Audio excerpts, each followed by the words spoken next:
Mickey, Yeah. Mickey, What? it's still light out. It is weird. Well, it's Monday night. It's 7:00, but you know what time it is.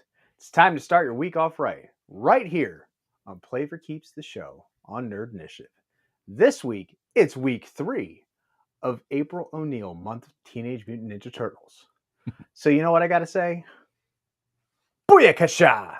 Play the intro.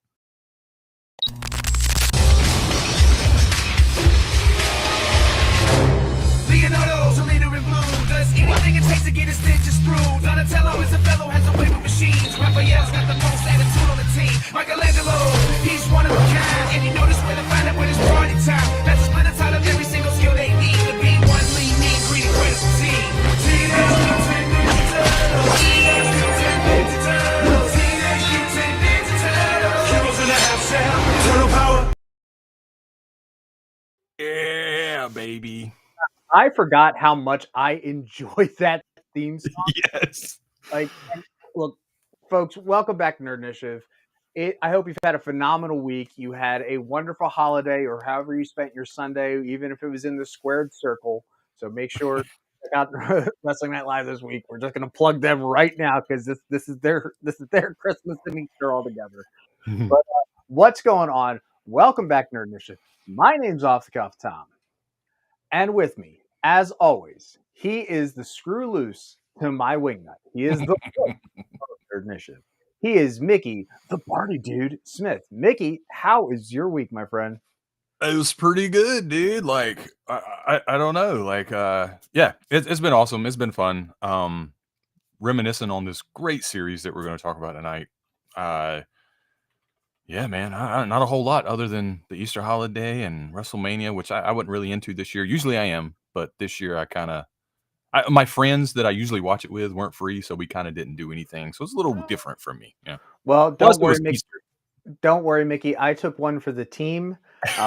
In your stead, this was the first time I have watched WrestleMania in over 20 years, and I was fortunate enough to go watch it with the Wrestling Night Live crew and Ken. It was an experience. Dude, Roman Reigns got robbed, man. I'm sorry. I really wanted them to have me on the show. Just saying, to have the plebe interpretation of this. But we've got we picked this week to just cover a few little things, mostly the new Nickelodeon era, as I like to call it, the neo-Nickelodeon era. And we're also going to talk about the Michael Bay stuff. So once Nickelodeon and Paramount got their hands on it, we're going to talk some Turtles. One thing that I will preface this right up front, I did not watch the cartoon as much as people think I did. I know quite a bit about it, but I think tonight is going to be a very special episode for this guy because he is the prime reason why we do this. It's the multi-generational aspect of our shows that we love. Mm-hmm. So Mickey's got the stories tonight, and I just get to sit back and go. Yeah, exactly. But before we do that, we always got to talk about one. We actually have pickups this week. We do.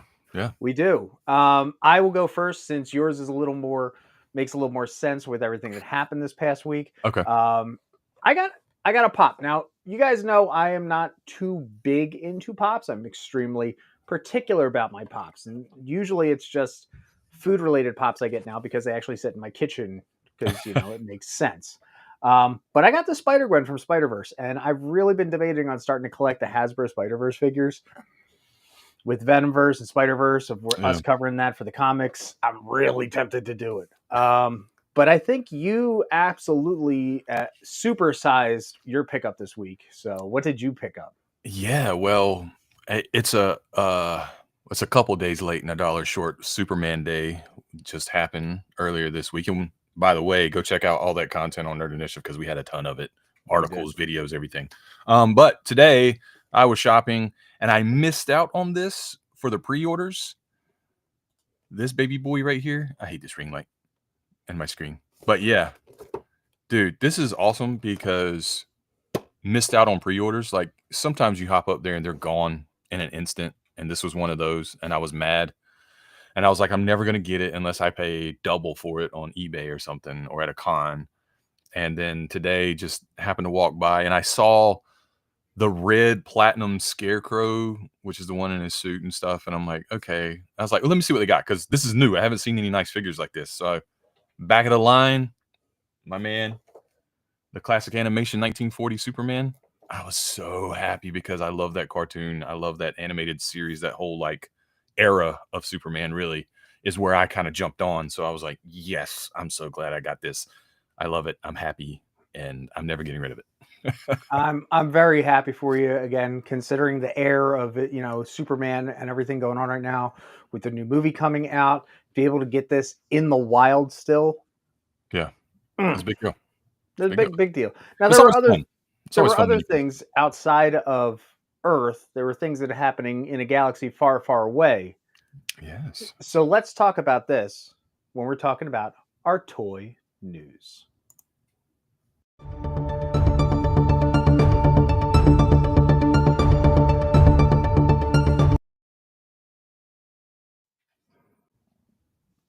This gen, I'm in supersize mode, and I finally changed my background. Got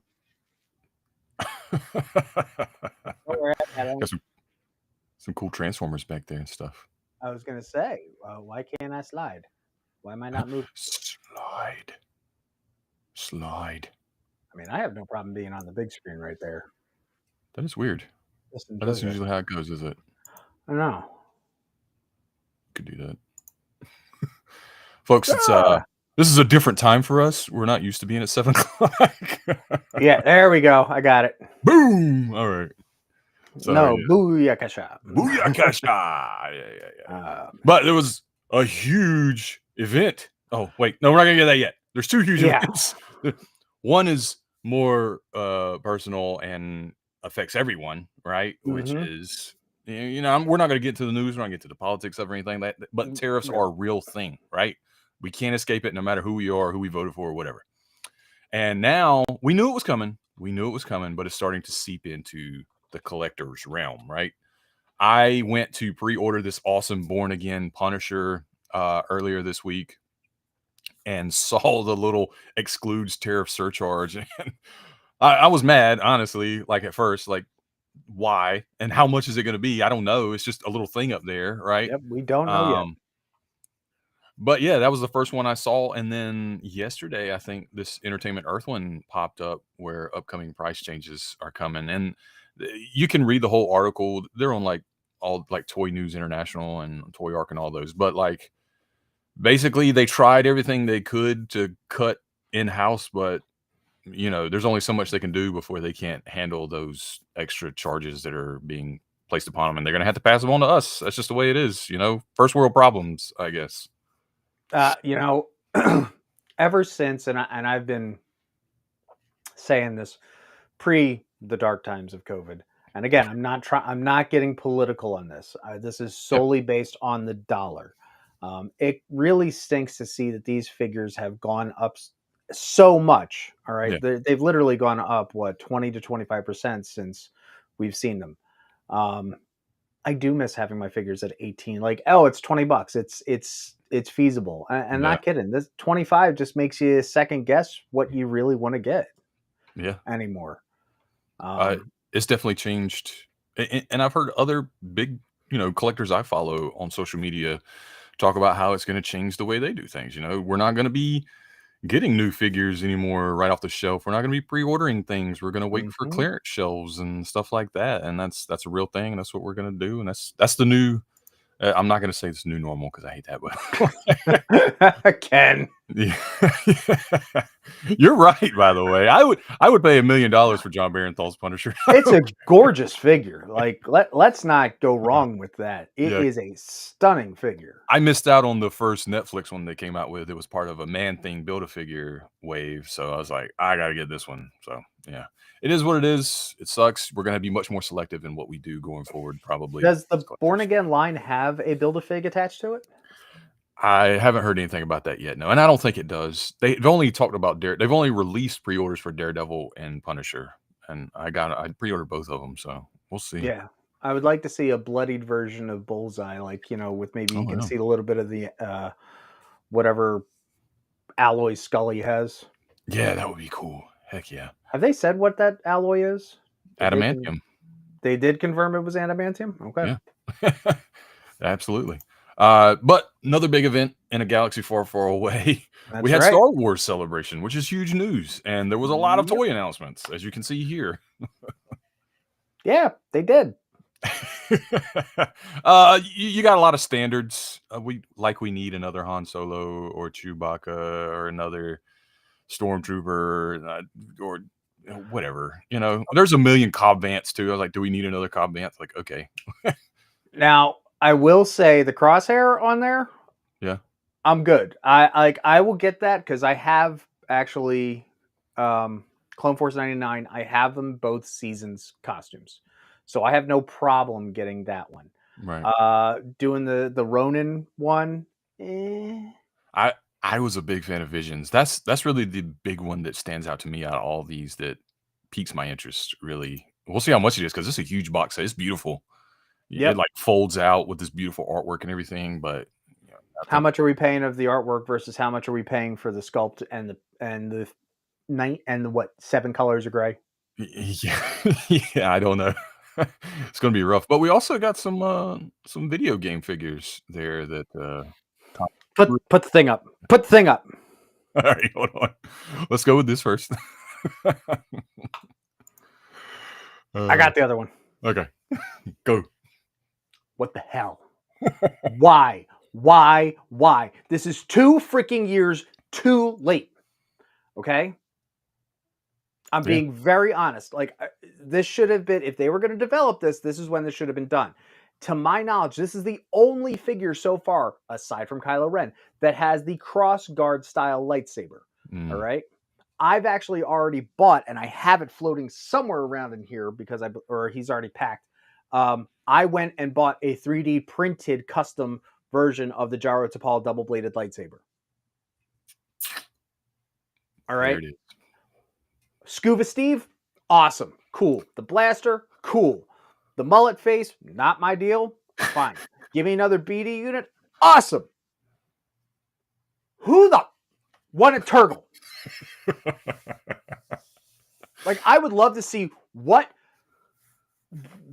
in the Reddits and the sub things and the bulletin boards and the chat rooms and the ASLs and whatever wanted Turgle. I don't know, not me. There are so many other great characters from this that they could have done. And they did. Yeah. Because we finally have Marin. Now, I've already pre-ordered Marin, and because I haven't pre-ordered SM33 from Skeleton Crew, I pre-ordered both of them on Saturday. Again, Marin should have been a figure released during the original run. Yeah. 2 years later is 2 years too late. Now, unless they're doing this as a holdover, and they were going to, if they announced Survivor 3, awesome. Yeah. They didn't. Drop the ball there. So, oh, hey, here's some figures that we should have made in the first place because we're just going to put our lightsaber between our legs and walk away. Oh, man. And scene. But they all look like great figures, and I'll give them that. But seriously, Dash Rendar, for those of you who aren't familiar, he is a legacy character or Legends character, so it's a great figure that we're finally getting him. I just took a wild guess that you had that as the next. Good job. Next one. So that's awesome. I personally didn't play Shadows of the Empire, but I know I have so many friends that absolutely love this game.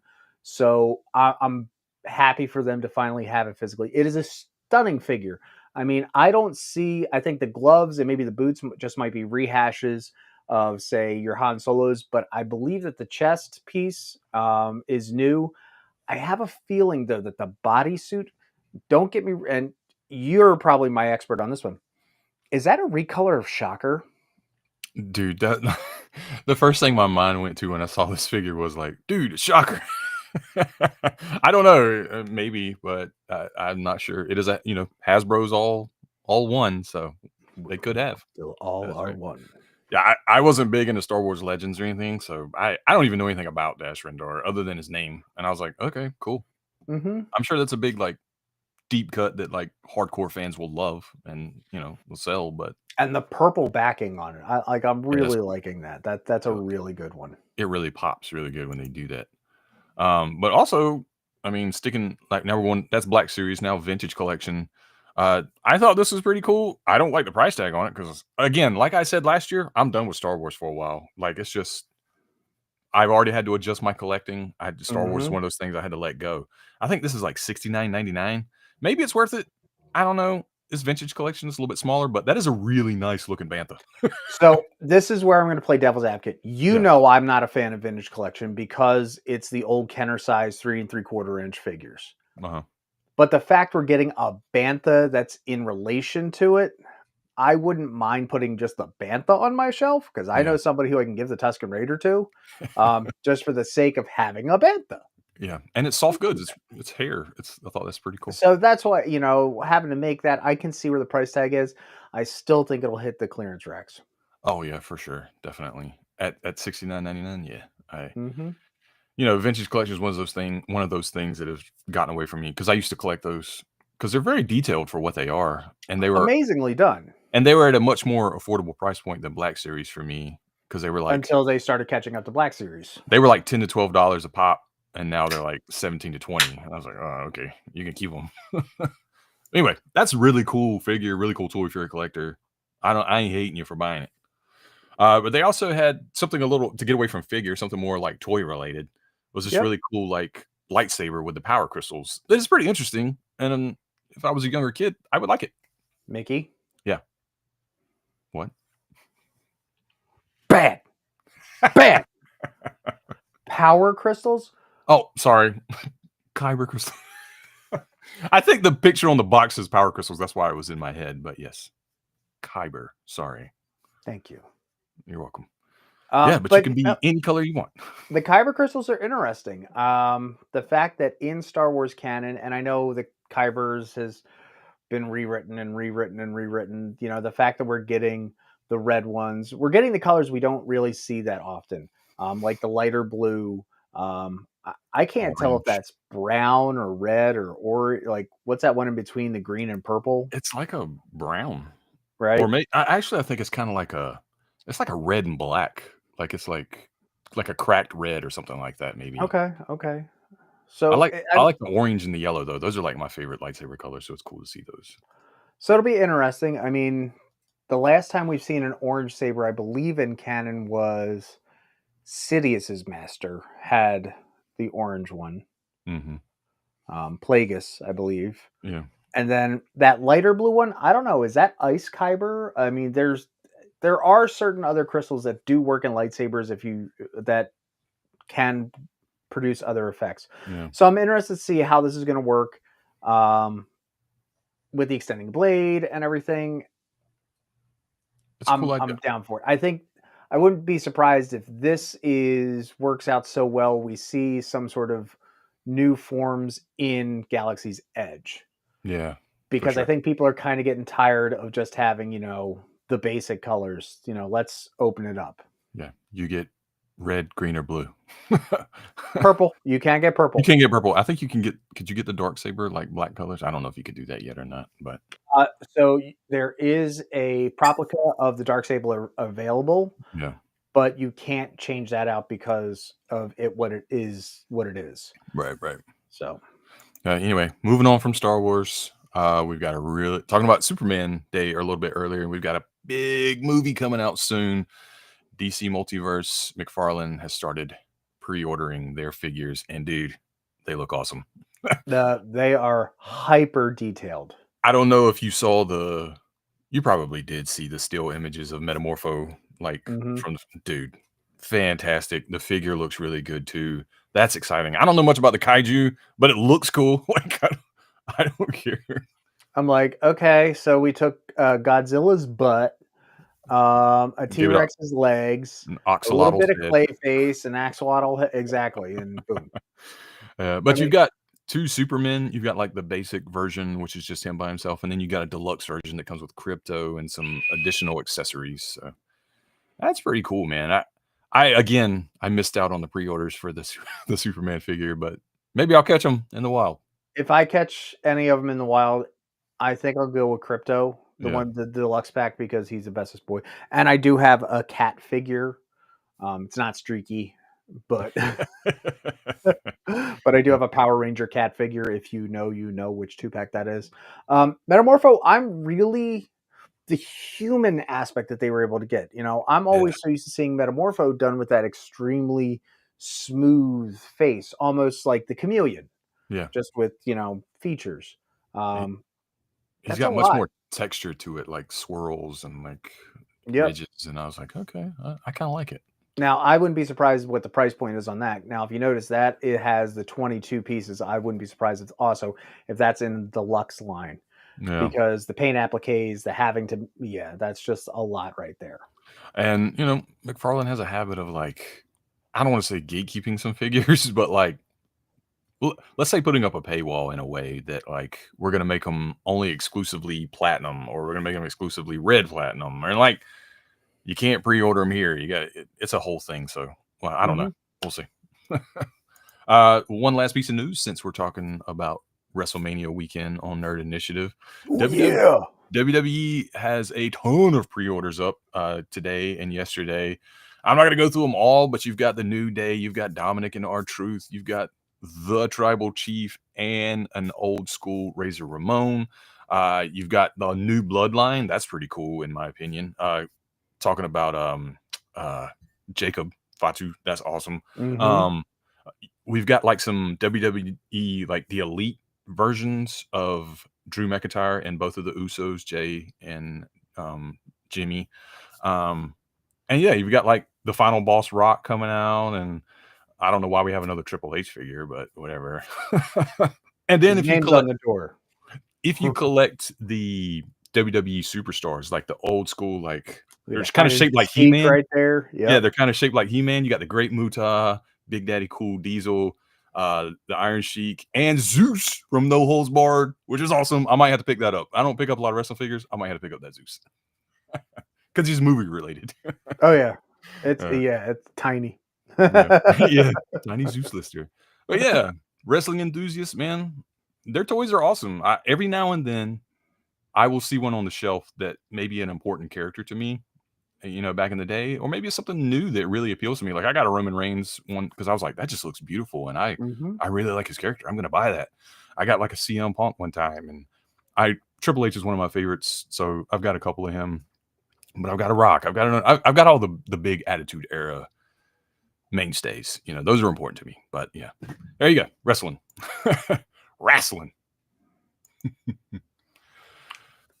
All right, so a lot of great toy news this past week. A lot of great things going on. But let's talk about what we're all here for. We're here to talk Turtles. Yeah, baby. That's right. Now we're breaking it down. We're talking about the 2012 Turtles series, and on top of it, the Michael Bay movies. Now, just to give you a heads up, we've talked about the original series. We've talked about the Fox series, even though the other one was Fox, but just to differentiate the 2002 series. And we're back, and we're talking about the April O'Neil month of the Neo-Nick era. There you go. Yeah. So yeah, what was 2009 the end of the Fox Kids? Well, not really. Is it Fox Kids? Yeah, I guess it is Fox Kids era, so to speak. Viacom, huge multimedia giant, is like, we think we can squeeze a few more dollars out of this franchise. So yeah, them and their subsidiary Nickelodeon decide to buy the rights to TMNT from Peter Laird for $60 million. So that guy's doing well. Obviously, he was doing. I wonder if he made more money before, just off of toys and merchandising. I mean, like that dude had to make $1 billion in his lifetime up to this point. But anyway, 60 million. That's another one there. As I put on here, Sierra Nielli kind of took over as showrunner. Like it was his ship to run. And he went to Kevin Eastman for a lot of inspiration and advice going forward. So he was kind of back to the well, right? The origins, where he got to pull from the guy who was an original creator, and they got to and take a lot of things and make this new show on the Nickelodeon channel. And we have, for the first time, CGI Teenage Mutant Ninja Turtles. Although, I don't know, that 2007 movie was kind of CGI, maybe. Oh no, it was CGI, but I Yeah. think that as a movie it stands as one thing, but as a running series, this is the first CGI series. Yeah. A lot of the great things that came out of this, like core themes that they really want to go around, was family and brotherhood. On top of it, each turtle finally really gets an identity about themselves. Right. You know, um, April and even Karai are massive characters in the series. Now, I'm not saying not taking away from them before in the last series, but this new interpretations of both of them, fantastic. Yes. Agreed. Also, the fact that we started getting so many other various mutations out of the show. Yeah. Some of them were fun. Some of them scared the ooze out of you. There you go. They took a lot of chances, Mm-hmm. and they took the source material, they took everything that came before it, and they kind of and made this new thing that worked. In my opinion, it did work because it made a lot of money and it ran for 5 seasons, so we're doing something right. Um, I like that they took them back to like a younger adolescent turtles, not as quite as young as they went in Mutant Mayhem, which we'll cover next week, but they Yeah. were definitely a little more teenager than what we had seen up to this point. Um, like I said, it plays with a lot of source material. I didn't put it up here, but there was a lot of anime and manga influences that were all over the place. You had these strong character developments, these huge character arcs, like you say, even for April and Karai, and not so much Casey Jones, like he was there, but He Shredder was and there. yeah. We'll just get over it. He was there.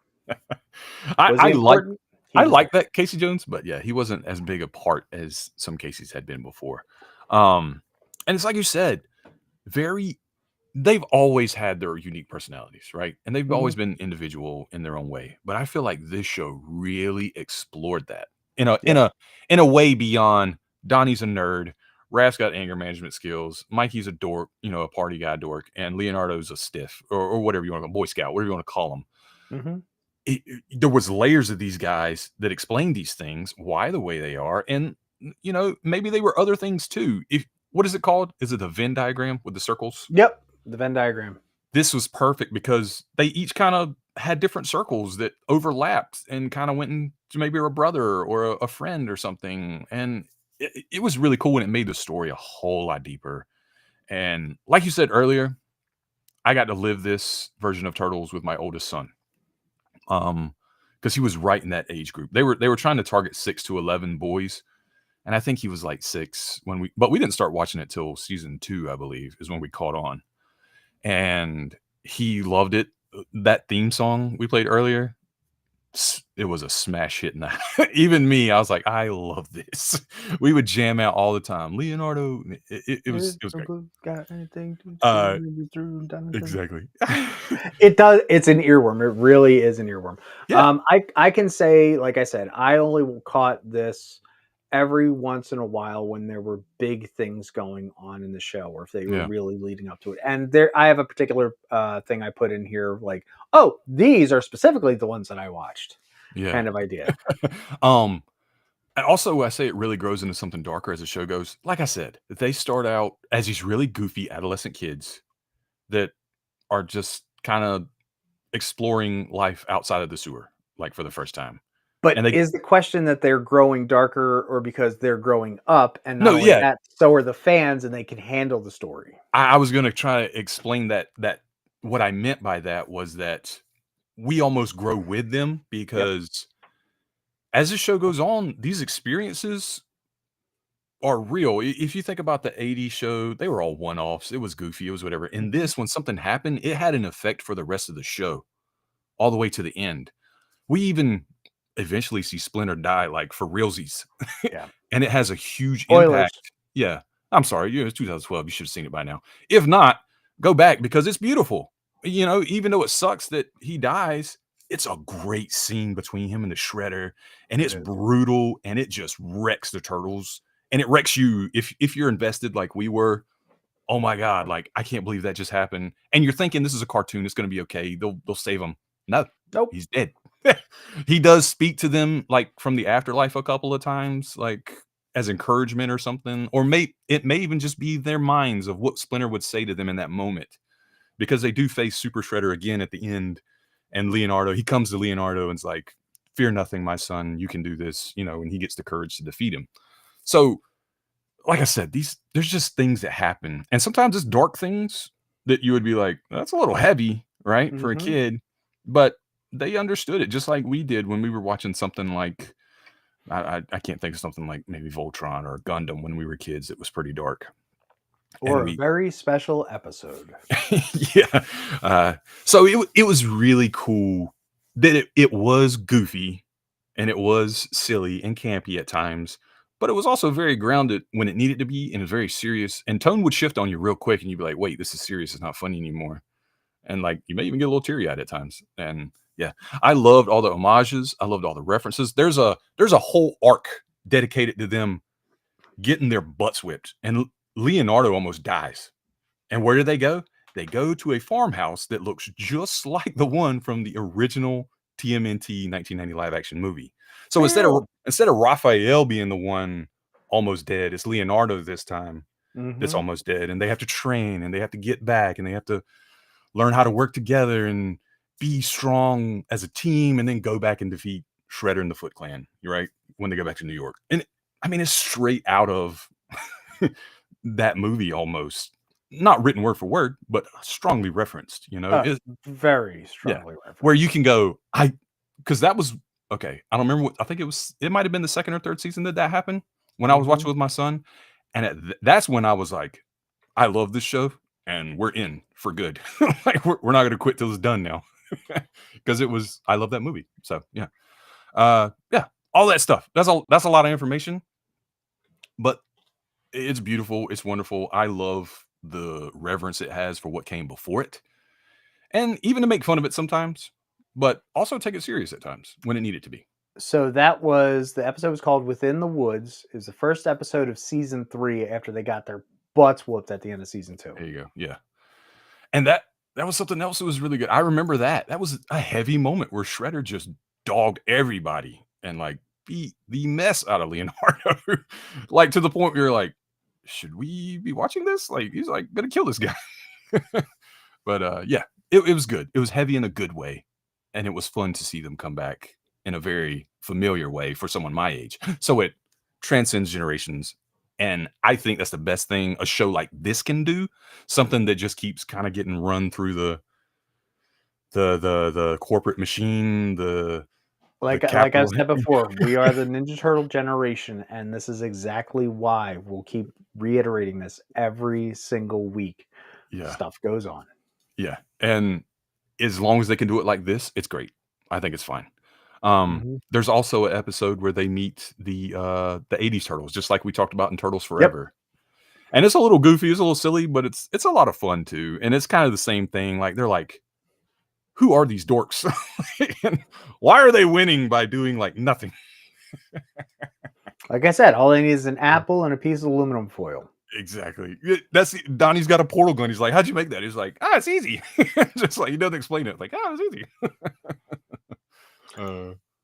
But we had a great cast. Go ahead with that. Yep. I think it attributes simply to the fact that we had such a great cast. If you take a look, I kind of color coded everybody over here. Leo for the whole run was voiced by 3 different actors. All right. So we started off with I can't say it here on the pie enthusiast, Jason Biggs. And then there was, and I just lost his name. I just had it here on my notes. I can never remember his name. I feel so bad. He's great though. He is. Even where's my notes? It really Either way, he only did 1 season, and then Seth Green showed up. Yeah. It really threw me off when they changed voice actors because I was like, wait, I almost thought like we missed something, and I was like, why is that Seth Green's voice all of a sudden? Yep. But then they explained it. He got his vocal cord, like when he got beat half to death by the Shredder, it messed up his vocal cords. I was like, that's really cool. So yeah. Yeah, they had a nice workaround. Yeah. It's I think the best time, and this is me just talking about it real quick. The best time there was a self-realizing character because his voice changed. Sparks from the Spyro the Dragon series in the Legend Okay. of Spyro Dragon the series. So not the original Spyro's Adventure, the Legend series was voiced by 3 different actors. Tom Kenny, Wayne Brady, and so on and so forth. By the time the 3rd game came around, it's like, dude, I don't know. And he just fourth wall breaks. It's like, who cares? Mae Whitman also working with Nickelodeon. You know, she might have played, you know, the Avatar's wife, Katara. Voices April O'Neil. Greg Sipes, the Beast Boy himself, voiced Michelangelo. So if you ever go, hey, why does Beast Boy sound like Mikey? Well, I had to throw this one up here because, you know what, if we're going to talk about Sean Astin and everything that he's done over the years, you pick this like one. seriously, like I just want to pick this one from 51st Dates because I think he doesn't get enough recognition for this. I agree. Okay, Yeah. so Sean Astin, Samwise Gamgee, Rudy, you know, the Goonies, voices Raph, and Yeah. did not see it coming. No. Honest to goodness. Like, No. he did such a great job. Yes. And then we got to talk about Donatello. I had to save him for last. The OG. Voiced by Rob Paulson. And oddly enough, he still had to audition for this role. Really? Funny story, he said he had to audition for this role, and the best part is that the directors didn't realize he was Raph in the original series. The disrespect. Like, those people need to take a hike and like go to the United States, Canada, Mexico, Panama, Haiti, Jamaica, Peru. Ha! Got it. Good job. Good job. What's funny though is that I was talking about that crossover episode later. There's totally a reference. He's like, "Why do you sound so dumb? Why do you sound so dumb?" And that's the other thing. Like, there's so many meta cameos done in this, and we'll talk about that because we got something else set up.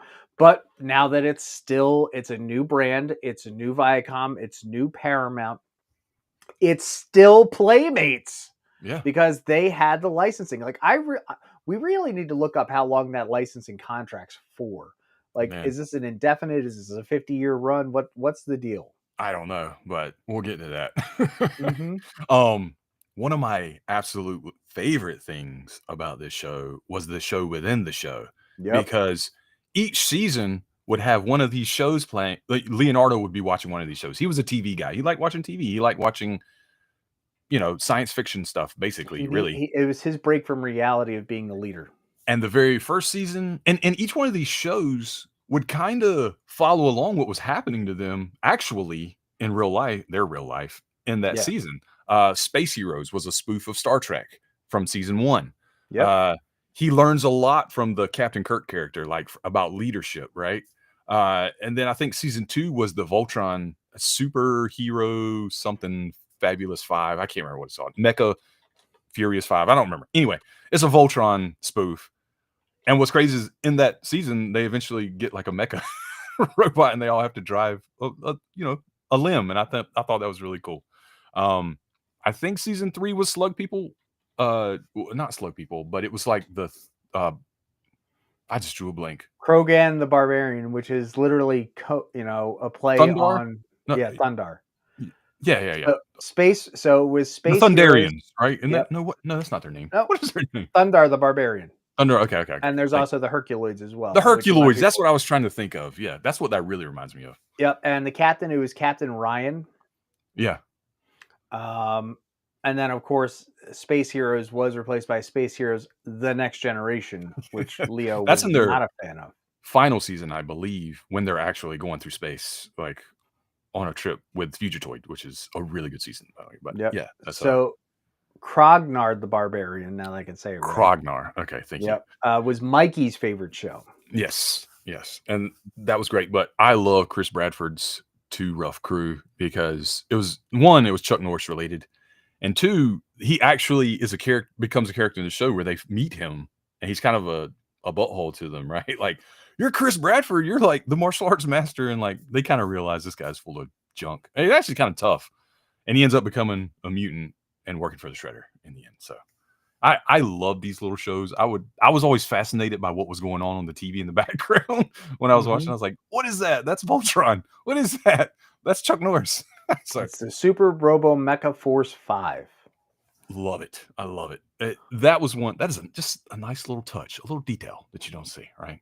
Well, how about these cameos, right? So yeah, so even diving further into it, we had David Tennant voicing the Fugitoid. He was right? great. So good.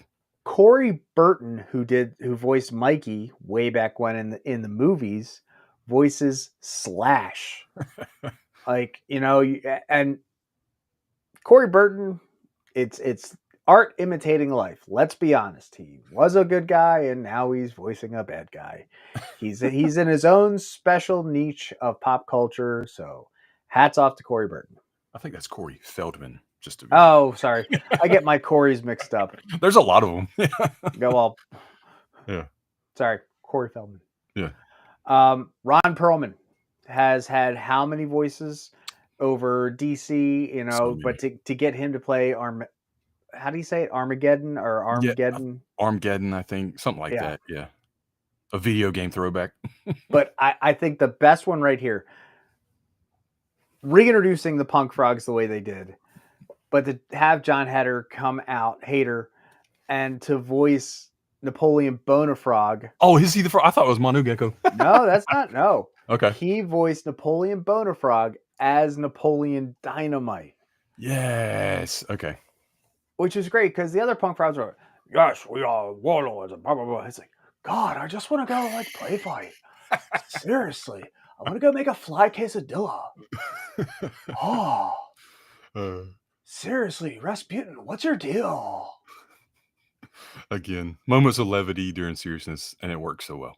Yeah.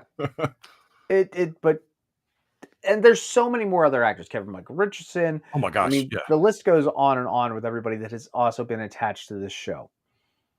But then we're talking about the toys and the figures that came out with it. We are. And because again, it's still Playmates. Like you said, it's still Playmates, still pumping out some awesome toys. And the toy line lasted from 2012 to 2017. I think they had like 11 waves, 12 waves, something like that. Don't quote me. I was playing with this little guy earlier. It's Raphael from this line. And these were great figures. They were unique. They were kind of a little different from the Turtles we had seen before. Actually, that's not the next mutation kind of changed the way that they made the Turtles. But they were kind of a mix of like the comic Turtles and the show, right? Yeah, I think what they did with the figures, they kind of went back to basics. I don't think that they really needed to go big as far as they went. They made them rounder and wider, and it's not a bad thing. Yeah. Instead of making them taller, so they could, go one-on-one. Like, look at the body shape of the Foot Clan soldier, and look at the body shape of Splinter. They made the turtle figures in proportion to those. Yeah, for sure. This was actually this is my son's first action figure. Right? Was this Raphael? Aw, put him down. Well, so here's the thing. He was kind of getting rid of stuff, and I was like, I'll keep that because you're going to want that one day. I know from experience. I was like, just let me hold on to it. So he stays on my shelf because it's important to me, number one, for many reasons. Turtles, I love the show, and it's my son's first action figure, and he's going to want this again one day. I know he is. So yeah, I keep him endearingly. He actually rides in my party wagon. Nice. I mean, it's not the Shell Razor. He stays safe in there. Yeah. Oh, yeah. Okay. But yeah, so these toys are really cool. Pretty articulate. They came with the weapon trees, like old school. I think like almost every iteration of Turtles came with those. But they were. What was cool about those weapon trees were that all of those weapons were used in the show. It wasn't just like random stuff. Yeah.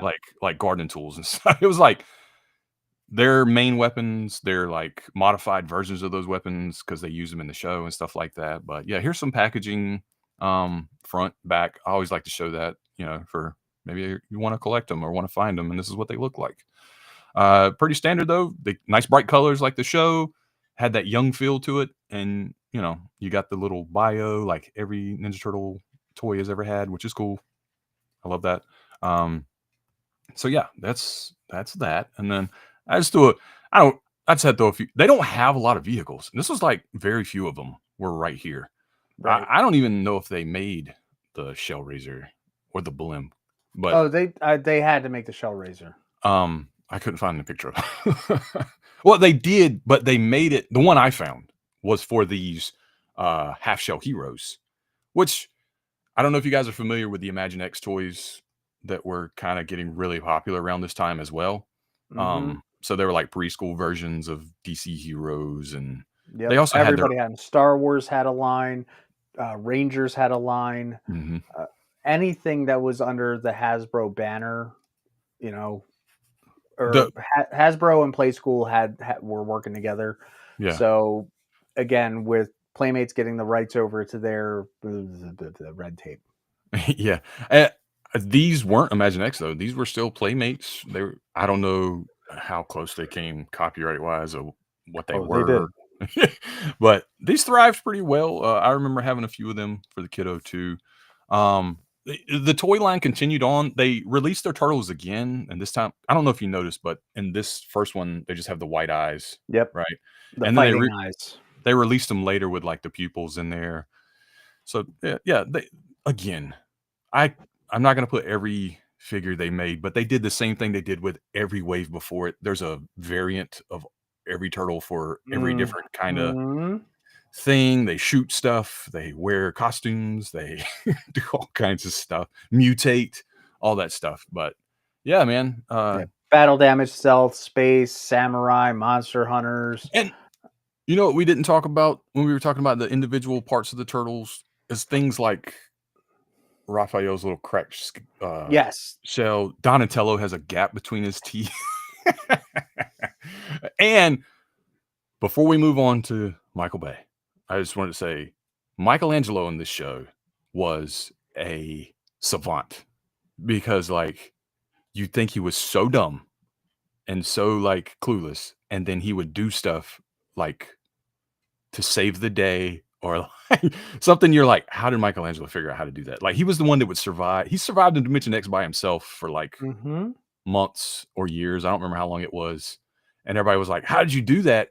And he was, because he was so weird and goofy, and Dimension X is so weird and goofy, that was his jam. Like he understood how to live in an environment like that. Do you think that this series is what really led to the inspiration of Mikey turning into the Last Ronin? I really do. I really do. Thank you for, I didn't say that earlier, but yes, because there's a lot of times here where that feels, like Mikey has to save the day, or like Mikey's like somehow coming up with a solution that there's no way that guy knows how to do that. But Mhm. he would. And yeah, for sure. Definitely. I think this is where it started. And other big things, that we did get out of this show. One, I love the fact that Splinter was a little younger feeling, like, and that he was, he wasn't as old and as decrepit as sometimes you've seen him in other variations. Yeah. I love the fact that Donnie had such a crush on April. Um, Yes. We didn't talk a lot about April. She gets like telepathic powers, or she's like a witch. April is half Utram Okay. I couldn't remember. Thank you. because her dad was a scientist. That's right. That's right. So the Krang, or she's half Krang. I don't think they used Utram. They just used Krang as one whole species. Yes, they did. But some things that didn't go over very well, Like like what? Casey Jones. Yeah. I didn't hate him. I thought it was kind of cool. Bringing back classic Irma was great Mhm. back at Channel 5. Mhm. But again, she's also Krang's subprime. Yeah. Mutagen Man, a great character. Great character from before. Let's make him dark. Yeah. Dog Pound turning into Razor Yeah. with the double mutation. That was cool. All about that. Like that was scary when they changed Yeah. Dog Pound into Razor. I'm like, okay, we got some. Like that's one of those episodes that I very, fondly remember. Yeah. It It took no, them I think it took them was a good forever to show. make. It took them forever, and they kept kind of teasing Bebop and Rocksteady Yep, and we becoming. got them later finally. Yeah, they had a lot of mutants in this, and like I said, very deep. They had a lot of lore. It was very cool. But let's move on to the Bayverse of TMNT. How'd you feel And about see these? Mikey. What's your opinion on the Bay TMNT movies? Like I said, I'm the Ninja Turtles generation. So this could have been somebody's first foray into Turtles. And if Yeah. they love them, they love them. I liked them. Mm-hmm. All right. I was still on the fence. I think I was still butthurt coming off the TMNT movie, the CGI one from a few years before. Okay. But I went and saw them. I enjoyed it. I was maybe a little critical of them because this is a vast variation of what we're used to. I think the first one honestly might have been a little bit better because it was so different. The second one, not so much. I think that Michael Bay went, "Oh wait, we got to re-steer the ship back here to cartoons." Yeah. For sure. Megan Fox, okay, Kind of a forgettable performance in a way. Like she was just there. Stephen Amell. I hate. Okay. Stop. Like you said, the first movie is better. Obviously, this was one of those where the sequel doesn't outshine the original. Right? That's my opinion anyway. There's only one thing in the sequel that I like better. Was it the crane or was it Bebop and Rocksteady? Nope. It was the end credits theme song. I have to go hear it. I don't remember what it was. What was it? Because it's a play on the original cartoon Turtles theme song. Okay. But then they throw a rap in that I'm like, okay, they composed it and played it around well. Only thing I got out of it. It's like, oh, hey, we're snowboarding now in upstate. Yeah. So maybe it's something I don't know from the comics that I missed. Casey Jones would never, ever, ever be a cop. All right. Like Casey Jones is punk. Casey Jones is like Anti-establishmentarianism. Yes, very anti-authoritarianism. I was like, who decided to make this guy a cop? I'm not hating on Stephen Amell's performance. It's fine or whatever. I am. but making him a cop, it didn't ruin the movie for me, but it blew me away. I was like, I love Casey Jones, and I just couldn't fathom him being a cop. Like, this guy is punk to its core. Why is he a cop?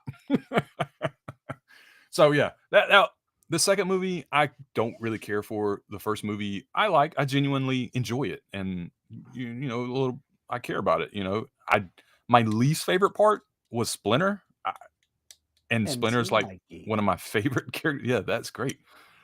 I'm sorry, I'm just gonna keep doing it. I don't know what it was about that Splinter that I just didn't like, but I didn't feel it.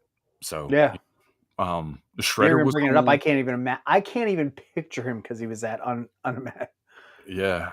What's the guy's name from Monk?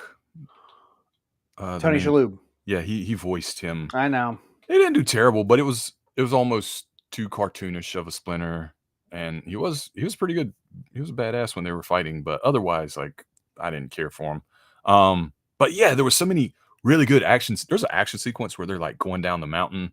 Like it's like a snowy mountain from like some kind of hideout or something. I loved that sequence so much where they're like fighting through Humvees and helicopters. Mm-hmm. Fantastic stuff. And they're like working together. Like Donnie's like slinging somebody with his bow staff, and Leonardo's jumping off the shell of Raph and stuff. I was like, dude, it's awesome. It's just great stuff. So there are really bright spots in these movies, especially the first one. So I'll give a check mark to the first one, and I give like an to the second one. Agreed. But yeah, you know, with any Turtles property, there's going to be toys, right? we gotta merchandise whatever it is, and these were lackluster to say the least. I don't own any of them. I think that what they learned between the 14 series and the 2017 series, they got better. Yeah. Not by much. Like, I think that Leo is just slightly remolded. Yeah. Future DC Universe cool. Loved both movies, and we're not saying that we didn't. It's just that I'll watch them if they're on TV. You better bet your boys gonna stop and watch it just because it's Teenage Mutant Ninja Turtles. Yeah. But yeah, I almost like the 2014 ones a little bit. There's things I like about both, I think is what it is. I like the sculpts of the 2014s but I Mhm. kind of like the weapons and accessories of 2017. So it's kind of a mishmash of things for me. Yep. But yeah, there's I feel like these were kind of quickly put out to me, but whatever. What the shell, Tom? I'm sorry. I had to add this in here just for Uh, production's sake. This is how they filmed the CGI movie. All the actors, some of you might recognize from other franchises, just they had to wear these mocap suits, and it was hilarious. Now, do you know about the big, huge, hey, how do we get home story? no. How's that go? Okay, so why is it I just blanked on his name because I'm put on the spot? But the actor who played Raph, who you also Alan know, Alan Richardson, who's fan friggin' tastic. fantastic, Alan Richardson, who we also know as Hawk from the Titan series and Reacher on Amazon Prime. Dad, Blue Mountain State. Yep, that on Blue Mountain State. They were filming over in Jersey to get the New York backdrop, and nobody remembered, hey, how are the actors supposed to get back to their hotel rooms? And they're still in And their suits. they were stranded over in Jersey till someone was like, "Yo, hi, can you get us? Hello, studio." uh, You know, and that just I think that was the downfall. I mean, you know, that's a Michael Bay movie. It's like, okay, we've got the explosion, but we don't have yeah. the logistics. Um, this is a pretty good cast, actually. And mocap, this was the height of mocap, right? This is Hmm. when uh I think Lord of the Rings was over by now, but that had kind of established what mocap could do with Yep. Gollum, right? And so like a lot of movies were like, we want to do that. That's awesome. Um, I'm wondering if did Dawn of the Planet of the Apes had come out by now because they had used that technology as well. One of the newer movies. I think at that point it would have been the one with Harry Osborn. Why can't I Yeah, remember yeah, his yeah, name? yeah. I know, The yeah. first one. But like, so it was a one of those technologies when movies do something and it hits, all the movies want to do it, and I feel Yep. like we're not. It's gonna be. It was probably cheaper for them too than having suits built or doing just completely I don't CGI. know if it was I don't. cheaper. I mean, if you think about it, how much computer processing and Yeah, prepping, I don't know. yeah. Maybe they wanted to get away from that It, campy suit look. I'm sure they were trying to just be different, right? Like Hmm. we want to do something that hasn't been done in TMNT Well, it's not before. like Michael Bay made a Transformers suit. uh, well, I mean, there were some live action pieces made of Optimus and stuff. True. Yeah, And but then yeah, I know what you whatever mean. that silly codpiece suit that dude wore in the last movie. Yeah, but I did want to, you already you mentioned him. Alan Richardson he's probably like one of my favorite actors just because he just seems like the best dude. Like I would want to hang out with him so bad, and he plays like great characters. He I'm so does. happy he's doing well now, and I hope he wants to be Batman, and I'm rooting for him. I hope you get it, buddy. But him, Noel Fisher as Michelangelo Hmm. from Shameless, like that dude's a great actor. The actor playing Leonardo kind of got shafted because they didn't like his voice for some reason, Yep. and they dubbed Johnny Knoxville over on top of him. So I don't know what he would have sounded like originally. Johnny Knoxville was good, surprisingly, because when I found that out, I was like, "Really, Johnny Knoxville is Leonardo? Hi, my What?" name's Leonardo. Welcome to the sewers. Yeah. Wow, wow, wow, Oh wow. man. And then Jeremy Howard as Donatello. He's kind of one of those faces that's been in a lot of movies in the background or like played small Yep. parts. When He's you got see him, you'd be like, "Oh, great that guy." timing. He's got good. He has good presence when he gets the camera right on him. Exactly. And I think he did great. And I think those four did a really good job of like working together and Hmm. just giving us that vibe. So yeah, very cool. And I the mocap stuff, whatever, man. Like uh but yeah, we'll move on. Sorry. That's okay.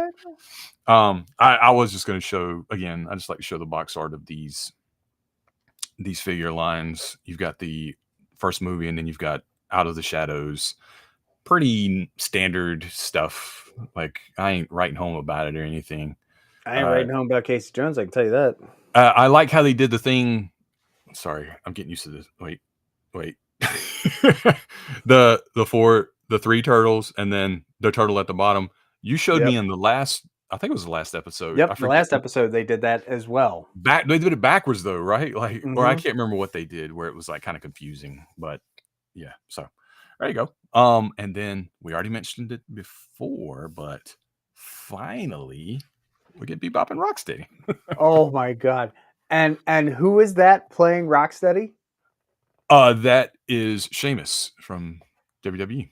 Like, you know, because it's WrestleMania. We had to, but the fact that we were able to finally get Bebop and Rocksteady done like this, and they did not shy away from going so overboard. Because I don't know who the hell would rock a purple mohawk and glasses like that, aside from this guy. Yes, I would. Yes, he would.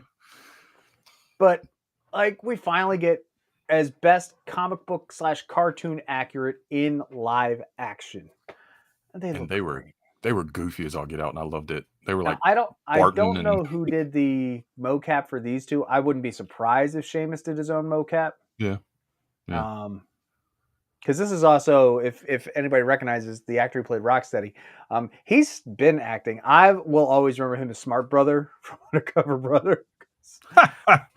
And I think this is right when he did like his big weight loss stuff and everything, and he's kept it off. He's still on TV today. He's on Night Court on Peacock, and he's just absolutely hilarious.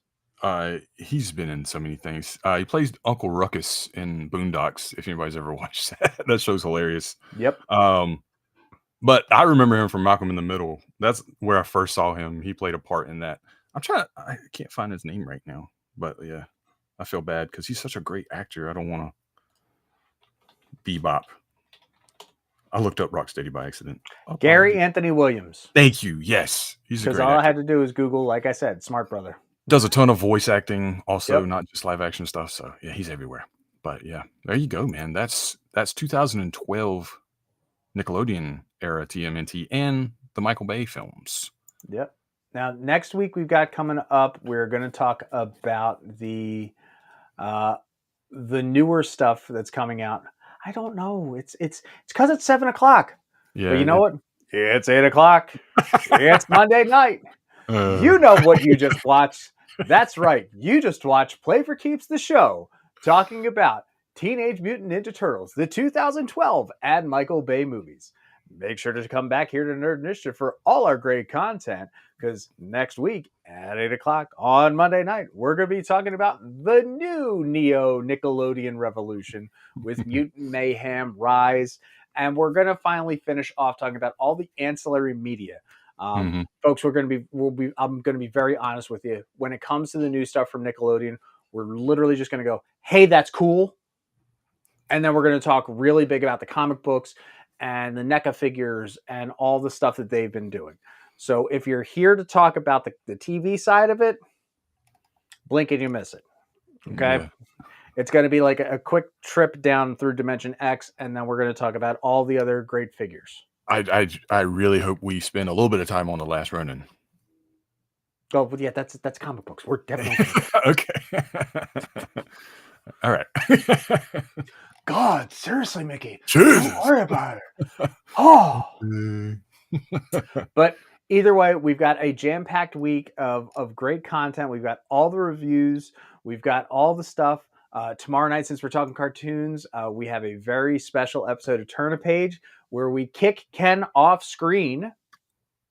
What? Yep. You can't do that. We have the amazing Greg Weisman coming back tomorrow night. We're going to be talking about the next run of Gargoyles from Dynamite Entertainment with Gargoyles Demona. Nice. I'm really waiting. I'm really invested. I love to pick Greg's brain. So that's going to be exciting. Wednesday, we've got all the comic book reviews. Thursday, Wrestling Night Live. Definitely going to be breaking down and talking about WrestleMania, what happens tonight on Raw, which I know probably half of you are clicking out of right now to go watch that over on Netflix. Just really quick, want to shout out everything Rich and Sammy did over the weekend. It was really good content. Like, again, because I couldn't watch WrestleMania, I kind of got to watch them talk about it, and it was great. And they got to be in the same room finally, which was kind of cool. So yeah, if you can go back and look at some of that content, because they're fantastic.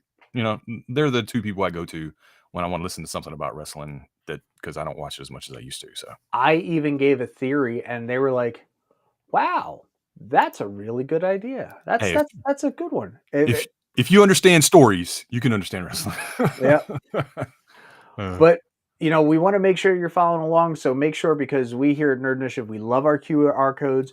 Make sure you're on the website, you're on all of our social medias, keeping up to date with us. Make sure that you subscribe, make sure you ding that thing and make it ring, and then tap that thumbs up to let the GEO Michael know that we're doing our job. heck yeah. Bing, bing, bing, bing. That's right. I hope you folks all have a fantastic week. Eat as much pizza as possible. I think it's my turn this time. Yeah. Because you So know what? When you play, you always make sure that you play for